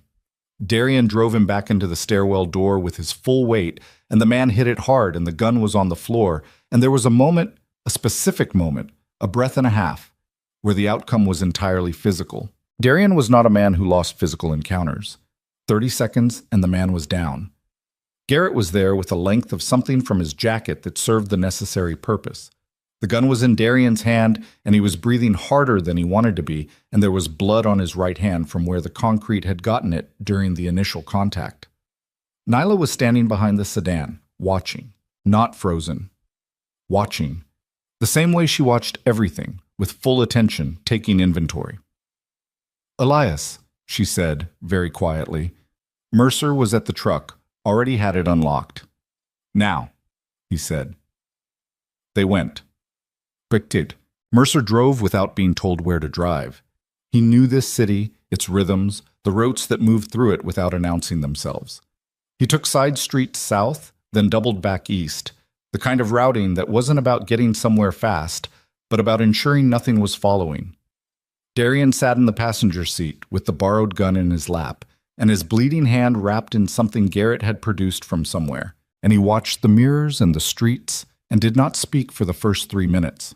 Nyla was in the back seat with Garrett. "Where are we going?" she said. "Somewhere they don't know about," Mercer said. "That means what?" "Training facility, Tacoma, 40 minutes. He glanced at the mirror. "Unless someone wants to suggest something better." Nobody suggested something better. Darian's phone went off. "Cross." He answered. "Tell me," he said. "Vasquez's other 2 men were at the parking structure. One of them went in. I assume you've met." "He's contained. The other one is unaccounted for. He was on the south side of the structure and he dropped off our track when you went mobile." Cross paused. "Darian, Vasquez himself is in Seattle." Darian looked at the rain on the windshield. "Since when?" "We're reading it as tonight. He flew commercial into SeaTac, we think, under a travel name. One of our people spotted a match 40 minutes ago near the waterfront." Cross's voice carried the specific flatness of someone delivering information they would prefer not to be delivering. "He doesn't send 4 people and come himself for a grab. This is personal. The shipping dispute was 18 months ago. The shipping dispute cost him 3 revenue streams and a 10-year partnership. It wasn't just money." A beat. "He also lost a man. In the operational fallout, someone close to him." Darian had not known about the man. He noted, with a clarity that the current situation sharpened, that there were things happening in the ecosystem of his professional life that had been happening without his full knowledge, and that gap in knowledge had costs, and some of those costs were currently in the back seat of a truck heading toward Tacoma. "My people," he said. "How long to get them here?" 2 hours minimum. I have 4 people I can have on a plane tonight. Cross country, then ground transport. 2 hours is a long time." "I know." "What about local resources?" "Working it. We have a contact here, but it's going to take time to activate, and I don't want to activate something I can't control in a city where we have no infrastructure. Work faster." He ended the call. Mercer was watching him from his peripheral. Brief glances. Road first. The assessment of someone calculating dependencies. "How bad?" Mercer said. "Bad enough." "I have people at the facility." Darian looked at him. "What kind of people?" "Instructors, veterans, men who know how to handle a situation." He said it without drama, the flat statement of someone describing available equipment. "My facility, my people, my city. You don't have infrastructure here. I do." The calculus of it was not complicated. Darian ran it in the time it took Mercer to take a corner. He didn't like the position it put him in, dependent on a man he didn't know in a city he didn't control, for the protection of a woman who had spent the last year building her life specifically outside his reach. He didn't like any of it. "All right," he said. Mercer took the on-ramp south. The facility was outside Tacoma proper, a converted industrial property with a main building and 2 outbuildings, set back from a service road behind a fence line that looked agricultural until you noticed the cameras. Mercer brought the truck through a gate with a code and parked behind the main building out of sightline from the road, and by the time they were out of the vehicle there were 2 men coming out of the building's side entrance, both of them Mercer's age or younger, both of them moving with the specific body language of people who knew something was wrong and were orienting themselves to it without being told. Mercer spoke to them briefly, too low for Darian to hear all of it. They nodded and moved, and the facility absorbed them. Nyla stood near the truck, She was looking at the building, her arms crossed, not against cold, but the posture of someone drawing themselves in to think clearly. Her hair was wet from the parking structure. There was a small abrasion on her right forearm that she hadn't mentioned. Darian had noticed it when she moved under the fluorescent lights. She'd caught it on something when she went down behind the sedan. He walked to her. She looked at him, coming, and something in her eyes said she was aware of the specific weight of this moment. The two of them standing in the dark outside a building in Tacoma. All the context stripped away, down to whatever was actually true. "The arm," he said. She looked at it. "It's fine. Let someone look at it." Darian. The way she said his name, not sharp, but carrying a fatigue that was different from physical tiredness. "Stop. I'm not. You're managing me. You've been managing everything for the last hour, and I understand that's what you do. That's what you're built for. But I am not one of your assets, and I am not someone you get to." She stopped herself, exhaled slowly. The rain was light here, barely registering. "Tell me what we're dealing with," he told her. Vasquez. The shipping dispute. The man Vasquez had lost. Vasquez in Seattle personally, which changed the nature of the operation from tactical to something that had the texture of a vendetta. She listened without interrupting. This was something she had always done. Received information completely before responding to it, without the interjections and redirections that most people inserted into a briefing to demonstrate they were following. She just listened, and when he was finished, she was quiet for a moment. "He'll know you left the city," she said. "He knows. He'll go to what you value." "There's nothing here Darian stopped. She looked at him. "He'll stay here," she said. "Because you stayed here." The logic of it was ugly and exact. Vasquez didn't need to know the specifics of why Darian was in Seattle. He needed to know that Darian was still here after being exposed, which meant there was something here worth staying for, which meant that thing could be the pressure point. "I should have left," Darian said. "Yes." Nyla held his gaze. "You should have." It was not cruel. It was just true. And the truth of it landed the way truth lands when it's too late to change the thing it's describing. Inside the facility, lights were moving. Mercer's people getting into position, the building waking up in the quiet way of people who knew what preparation looked like and went about it without needing to be loud. Garrett had moved to a position near the gate. Darian's hand throbbed under the wrapping. His phone rang again. Not Cross. A number he didn't recognize, not the Seattle area code this time. He answered, "Mr. Voss." A different voice from Caulfield's year, rougher, the Spanish of someone who had learned English as a second language and never lost the original architecture underneath it. "I think you know who this is." "Vasquez." "Good. I want to keep this simple." The voice was even, measured, the control of someone who had decided before making the call what he was going to say and was not going to be moved from it by anything that happened on the other end. "You took something from me, a man I trusted. You may not have known his specific value to me. I'm willing to believe that. But the outcome is the same regardless of your knowledge. I am here to collect an equivalent." "You're not touching her," Darian said. The words came out in a register he hadn't used in a long time. Not the managed voice, not the controlled professional delivery. Something below that. "Then come out." Simpler than Darian had expected. "You, alone. The facility you're in. Yes, I know where you are. We've had 40 minutes. Come out, and we resolve this between us, and the woman goes back to her life, and I go back to mine." Darian looked at Nyla.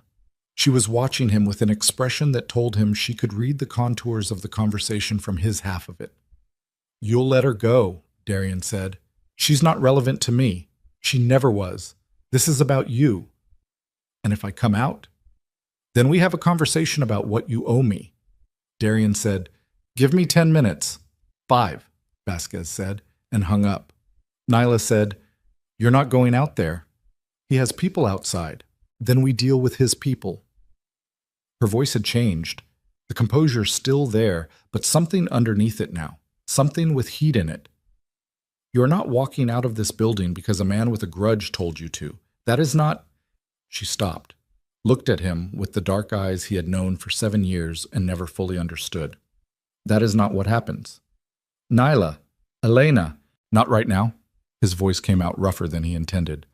Right now, you're Nyla, and I'm telling you, I'm not going to let someone use you as a mechanism. That's finished. Do you understand me? That is finished. She stared at him. The facility hummed around them. Generators, quiet movement, the specific alive quality of people getting ready for something. Mercer appeared in the side doorway. We have visual on 4 men outside the perimeter. 1 vehicle on the service road, dark SUV. They're not moving yet. Vasquez gave me 5 minutes, Darian said. 3 of those are gone, Mercer said. He looked at Darian with that level assessment. What do you want to do? Darian looked at the gate, at the service road beyond it, dark in the rain, at the situation he had built, piece by piece, choice by choice, over the last 18 months. The shipping deal that cost Vasquez a man, the 14 months of not seeing what was in front of him, the flight to Seattle, the hotel room, the coffee shop, the parking structure, all of it converging in this facility in the dark outside Tacoma, with his former wife standing 5 feet away, and a man outside who had decided that equivalent pain was the appropriate currency. He made a decision. Mercer, he said, your men. What are we working with? 4 instructors, all combat trained. 2 have weapons here, standard safety protocol for the facility. I have the weapon from the parking structure. Darian looked at Garrett. What are you carrying? Garrett opened his jacket. I have 4 men coming from the city, Darian said. 2 hours. We need to last 2 hours, or we need to end it before they get here. He looked at Mercer. Your facility, your ground, you know it better than he does. Mercer nodded once, the nod of someone who had been waiting to be asked. There's a reason I built this place where I built it, Mercer said. Sight lines, approach vectors, the fence layout. I know every inch of this property in the dark. He paused. I've run night extraction drills here 100 times. I know exactly which approach Vasquez's people will try to use if they come in. They'll come in, Darian said. The 5 minutes are up. As if in answer, the facility's perimeter lights, motion activated, mounted high on the fence posts, came on. All of them, simultaneously, on the north side. Mercer said, East. They're coming east to draw attention north. He was already moving. Back of the main building. Now. Nyla moved. She moved without being told to, without waiting, heading for the interior of the building, because she had already assessed the geometry and understood what the interior offered that the exterior didn't. And Darian watched her go and felt something lurch in his chest.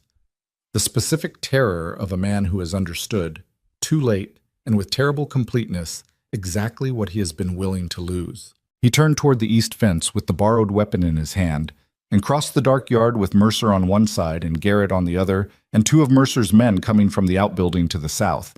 And the rain came down with the patient indifference of weather that has no stake in outcomes, and somewhere outside the perimeter, Emilio Vasquez was making his own calculation about what the next 60 seconds were going to cost everyone involved. And Darian Voss ran the last 40 feet to the east fence in the dark, and took a position, and waited, and felt his heartbeat in his split hand and in his temples, and thought about a smile in a Manhattan restaurant 7 months ago, and what it had cost the woman wearing it, and what it was going to cost him to. The first man came over the east fence at the corner post. Darian saw him before he landed. The shape of him against the lesser dark of the sky. The specific silhouette of someone trained to move over obstacles quickly and quietly. And he was neither quick enough nor quiet enough because Mercer had built this facility with the knowledge that fences are suggestions, and the real perimeter is the ground beyond them. There were motion sensors embedded in the gravel along the inside of the fence line, invisible in the dark. And when the first man's boots hit the gravel, they triggered a light in the main building that told Mercer's people exactly where the breach was before the man had taken 2 steps. Darian was already there. He took the man down without the weapon, close enough that using it would have announced their position to everyone outside the fence, and Darian was not ready to announce their position yet. It was fast, and it was ugly, and it cost him something in his right shoulder, the old injury finding the exact angle it had been waiting for. And when it was done, the man was on the ground, and Darian was breathing through his teeth, and Garrett was beside him, taking over the containment. 2 more on the north, one of Mercer's men said from 10 feet away, his voice barely above a murmur, moving along the fence line. Vasquez, Darian said, not yet visible. Vasquez would not come in with his people. That was not how men like Vasquez operated. They applied pressure from a position of observation and waited for the thing they were pressuring to break open.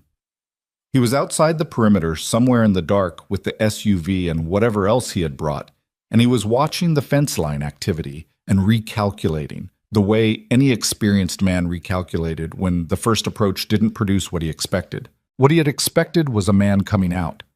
What he had gotten was silence and a fence breach that had not produced screaming. Mercer came from the north side of the building at a controlled run, low, staying in the shadow of the structure. He reached Darian and crouched, and the two of them were close enough that Darian could see the focused quiet in his face, the expression of someone in their operational element, all the social complexity burned away, down to the clear, hard core of a man who knew what to do in the dark. "He's going to reposition," Mercer said. "He's going to try the vehicle," Darian said, "through the gate. If his people have us occupied at the fence line, he'll try to drive through the gate and end it fast." Mercer nodded. "Gate's reinforced. He doesn't know that. He'll find out. He'll find out at about 15 miles per hour." Mercer looked at the gate. "Which is going to make noise." "Yes. And noise is going to bring attention." "Yes." Darian looked at him. "Which is why we want him to try it before his people finish working the fence. If he commits the vehicle while his men are still out there, he's divided." Mercer was quiet for a second. Then, "You want to bait the gate." "I want to bait the gate." "What's the bait?" Darian said, "Me, at the gate, visible." Mercer looked at him with an expression that was not quite respect and not quite exasperation, something that lived in the compound between them. "She's going to have opinions about this. She can have them after." He moved before Mercer could construct an argument, along the shadow of the main building toward the front, where the gate sat at the end of the service road, and the dark beyond it held whatever Vasquez had brought. He stayed against the building until he was at the corner, then stepped out into the open space in front of the gate. Illuminated, visible, exactly what a man waiting to be seen looks like. He stood there. 3 seconds. 5. He could feel the crosshairs of an assessment on him, the specific sensation, impossible to explain to people who haven't experienced it, of being inside someone else's decision, the weight of being the object rather than the subject of a calculation. 7 seconds. The SUV's headlights came on at the end of the service road. It started moving. Darian held his position for 2 more seconds, long enough for Vasquez to commit, long enough for the vehicle to reach the speed that turned it from a vehicle into a statement. And then he moved left, hard, back toward the building wall, and the SUV hit the gate at what had to be 40 miles per hour, and the gate did what reinforced steel gates do when they absorb 40 miles an hour vehicle. It stopped the vehicle while the vehicle tried to continue, and the sound of it was enormous in the quiet facility, a compression of metal against metal that rolled out across the Tacoma dark and started dogs barking somewhere in the distance. The airbags deployed. The SUV sat in the destroyed gate frame, engine ticking, driver stunned. Vasquez was not in the SUV. Darian understood this in the same moment he heard Mercer shout something from the north side of the building. A single word, sharp, the kind of word that means position compromised. And then there were 2 shots from inside the facility perimeter, from the north, and then one more, and then silence. He ran.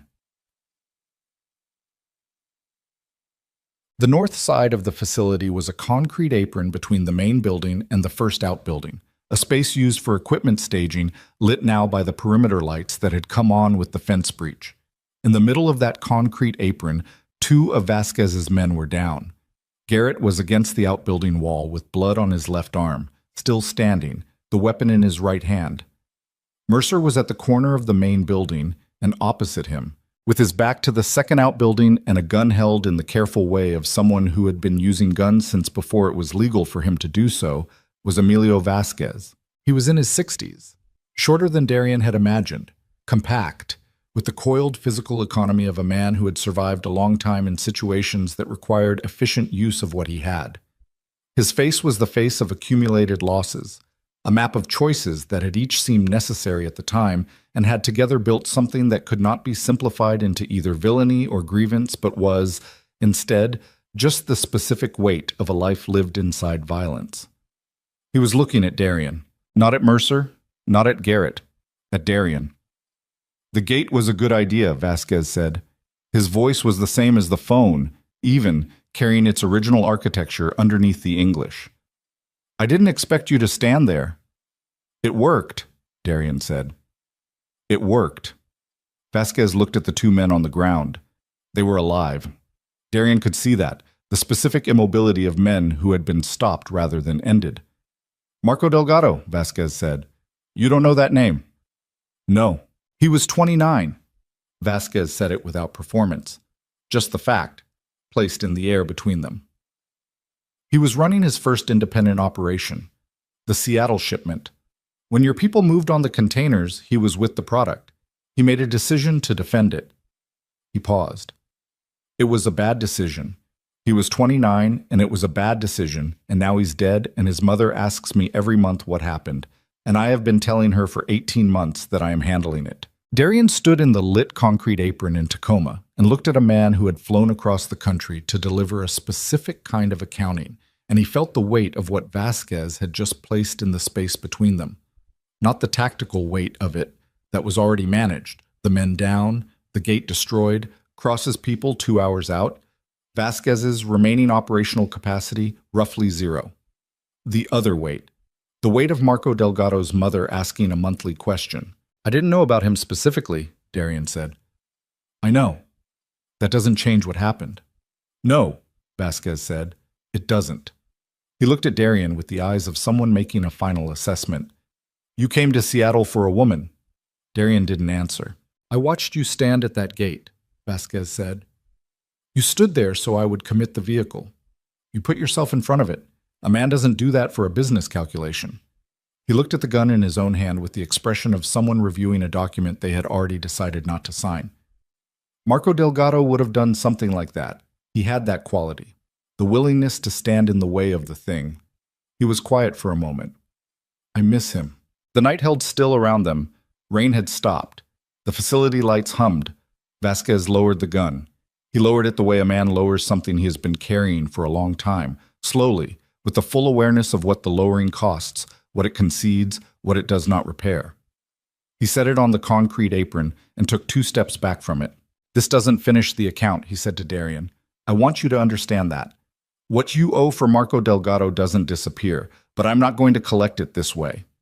He looked at the building, at the facility, at the space that held no version of the outcome he had come here for. A boy is still dead. Collecting anything tonight doesn't change that. Darian said, His name, Marco Delgado. Vasquez looked at him. I'll remember it, Darian said. That's not enough. I know it's not enough, but I'll remember it. Vasquez looked at him for a long moment.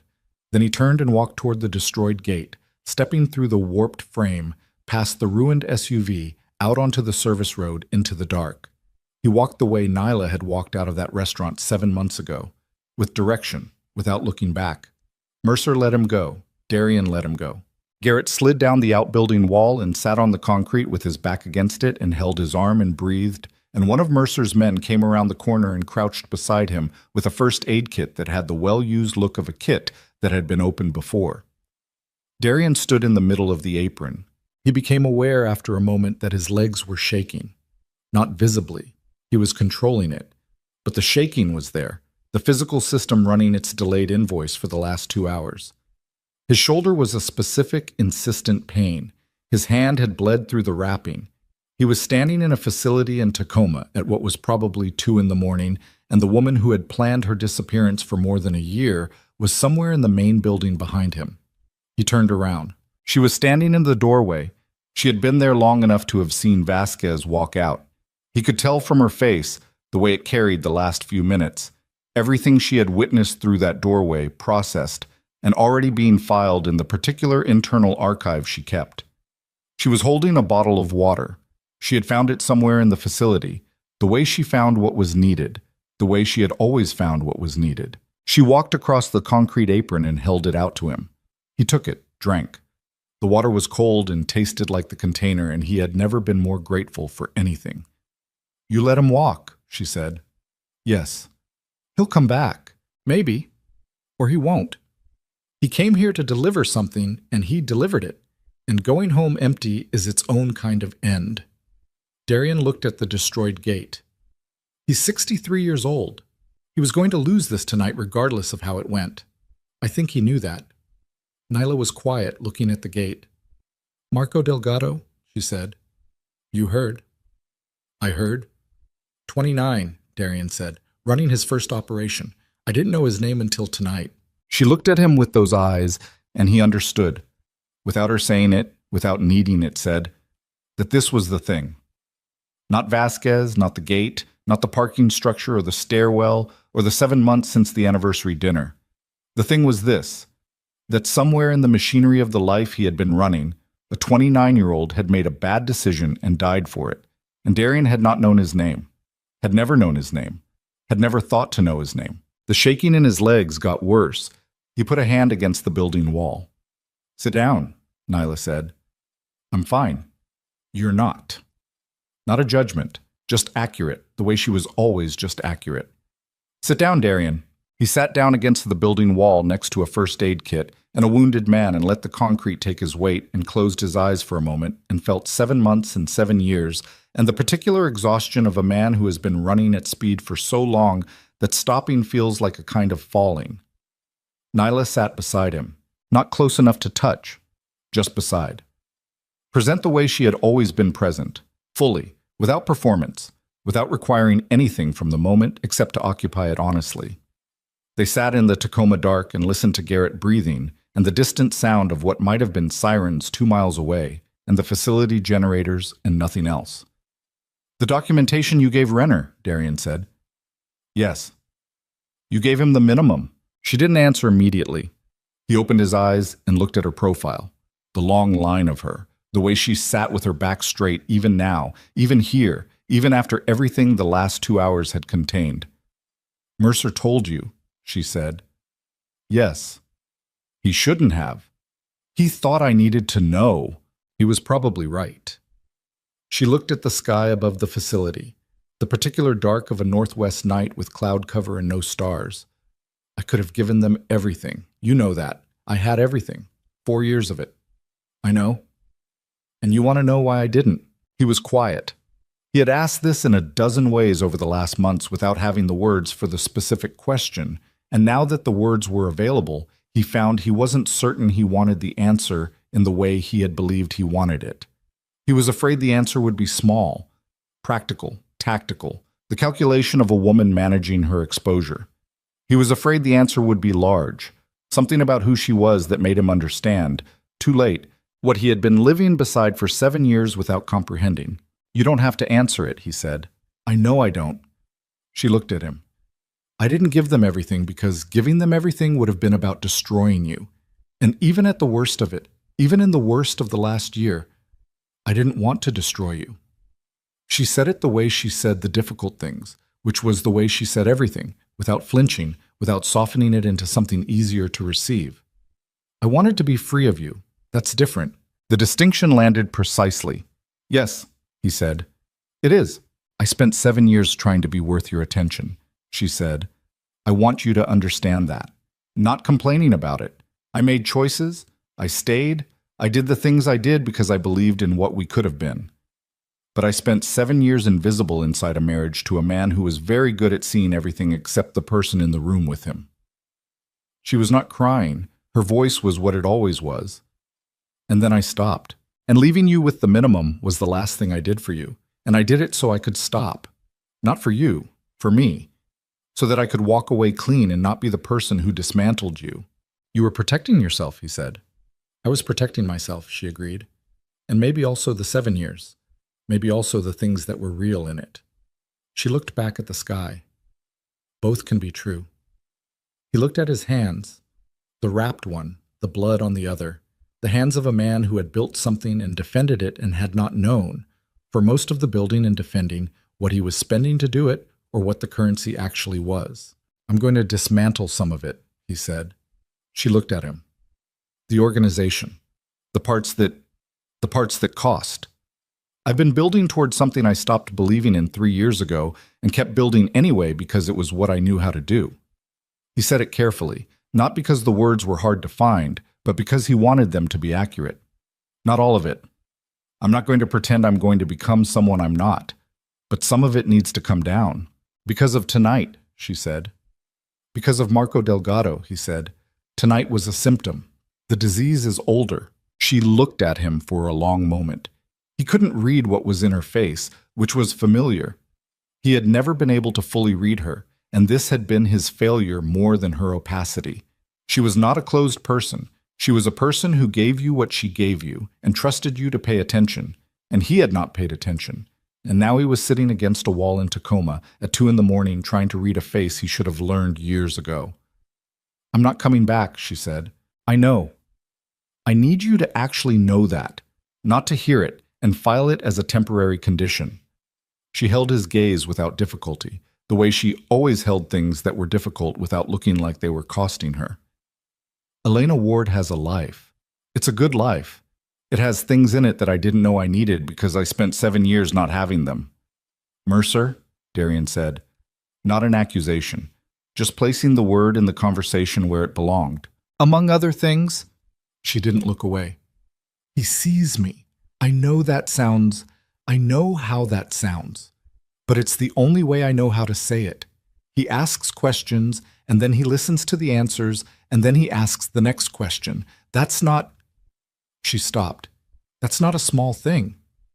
"No," Darian said. "It's not." They were quiet. Garrett said from 6 feet away, without opening his eyes, "Cross's people are 90 minutes out." "Thank you, Garrett," Darian said, just flagging it. "Us." Cross arrived at 4:15 in the morning with 4 men and the controlled urgency of someone who had been managing a situation from a distance for several hours and was now prepared to manage it from close range. He assessed the facility, the contained men, the destroyed gate, Garrett's arm, and Darian's general condition in approximately 90 seconds, and then he pulled Darian aside and spoke quietly for 5 minutes, and Darian listened and made 3 decisions, and Cross went to implement them. Mercer's people were released from the situation with the particular careful thanks that men in Darian's position gave to people who had done something that could not be officially acknowledged. Mercer himself stood near his truck in the early morning, the facility coming down from its heightened state around him, and when Darian walked toward him, he didn't move, just waited with that same stillness. "Your facility," Darian said. "I'll repair the gate. Send the bill to Cross. He'll handle it." Darian looked at him. The dawn was beginning somewhere behind the clouds, the dark thinning slightly in the east. "She chose well." Mercer looked at him. "I know. I mean that." He held Mercer's gaze. I'm not positioning it. I'm telling you that she chose well, and I can see it, and I'm glad she did." Something shifted slightly in Mercer's face, not softening, exactly, the removal of a readiness he had been maintaining. "She didn't need you to come here," he said. "She was building something real. I know that now. She knew it before you showed up." "Yes." Darian looked at the gray sky. "That's the thing I'm going to have to live with, that she already knew it and was already doing it, and I came here because I couldn't accept that a world was being built without my involvement in it." He paused. "I came here for me. I told myself it was for her." Mercer was quiet for a moment. "She knows that. I know she does." He exhaled. "Take care of her." "I will." A beat. "But she doesn't need me to take care of her either. That's also something you should understand." Darian almost smiled. "I'm beginning to." Well, he saw her once more before the cars came. She was standing on the east side of the facility, near the fence that had been breached, looking out at the service road in the early morning light. She had her arms at her sides for once, not crossed, not holding anything, just standing in the gray dawn with her hair still loose from the night and her coat damp from the hours of moving through it. He walked to her and stopped a few feet away, and they both looked at the service road. "Where are you going now?" she said. "Home," he said. "New York." He paused. "There are things I need to take apart. That's going to take a long time." "Yes." "And Celeste. That ended before Seattle. I just hadn't closed the door yet." He looked at the pale line of the horizon beyond the service road, the east beginning to show itself. "I'm going to fund something, a program, community investment, financial support for people rebuilding. It won't look exactly like what you're doing, but it'll—" He stopped. "I'm not telling you this to make a point. I know you're not. I'm telling you because I think I finally understand what you were trying to do, and because someone should do it in New York, and I have the means to do it." He looked at her. And because Marco Delgado was 29 years old and his mother is still asking questions. Neela looked at him. In her eyes, in the gray morning light, he saw something he hadn't expected. Not warmth, exactly, and not the closure that people talked about as though it were a door you could locate and shut. Something quieter than either of those things. The specific expression of a woman who has put down something very heavy and is standing in the first morning of not carrying it, tired in the way of genuine relief. "You should have been this person earlier," she said, quietly. Not an accusation, a fact placed between them like the last piece of a thing assembled too late. "Yes," he said, "I should have. But you are now." "I'm trying." She nodded. Once. The same nod she had given him the morning in the coffee shop, the nod of someone filing information accurately. "Then go do it," she said. He looked at her for a moment longer. The last time, he understood, that he would look at her as the center of a question he was trying to answer. After this morning, she would simply be a person he had known, a person who had been more present in his life than he had deserved, a person who had extracted herself with intelligence and dignity and rebuilt something real on the other side of the extraction. He would not call. She would not want him to. He would not send messages or have Cross pull updates or find reasons to maintain a thread of contact with the life she was living in Seattle. Those were the moves of a man who still believed he was owed something, and he was not owed anything. He had been given 7 years of invisible work and invisible loyalty, and the smallest possible betrayal from a woman who had every reason to choose the largest one. That was not a debt you paid. That was a fact you lived with, and you let it change you, and you made something of the change. He turned and walked toward the cars. What? 8 months later, a community center opened in Lower Manhattan. It occupied the ground floor of a building in a neighborhood that had needed something like it for a decade. A space for financial counseling, job placement, support programs for women navigating situations that had no simple category. The funding was anonymous, routed through a foundation that had been established quietly and run by a small staff with clear objectives and no interest in recognition. Darian did not attend the opening. He watched it from a car parked half a block away. Not because he needed to see it. The reports from the foundation staff were thorough, and he trusted the people running it. He watched it because he needed to know that it existed in the physical world and not only in the financial documentation he reviewed on Tuesday mornings. He needed to see people going through the door. He watched people go through the door for 40 minutes, and then his driver asked if he was ready, and he said yes. The organization was smaller than it had been a year ago. He had taken apart the parts that needed taking apart. Not cleanly, not without cost, not without consequences that would follow him for years in the form of severed relationships and recalibrated alliances, and the particular wariness that certain people now brought to interactions with a man who had voluntarily reduced his own power. It had been difficult and expensive, and he had done it anyway because the alternative was to remain exactly what he had been, and he could not remain exactly what he had been. He thought about Marco Delgado's mother. He had sent something through a channel that could not be traced back to him. Not as payment, nothing could be payment, but as the acknowledgement of a debt that didn't dissolve simply because it couldn't be fully settled. He did not know if she had accepted it. He would never know. Some things you did without knowing the result. You did them because they were the correct thing to do and because the correct thing didn't always come with confirmation. He had learned that from someone. He heard about the Meridian Ford expansion through a business contact who had no idea about the connection. A casual mention of a Seattle investment firm doing interesting work in the Pacific Northwest, expanding partnerships down the coast. Portland, then San Francisco.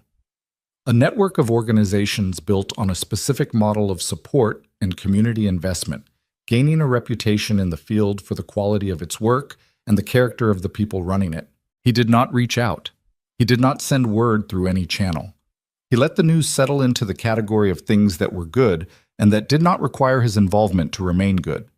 In November, a year after Seattle, he received a single email from an address he didn't recognize.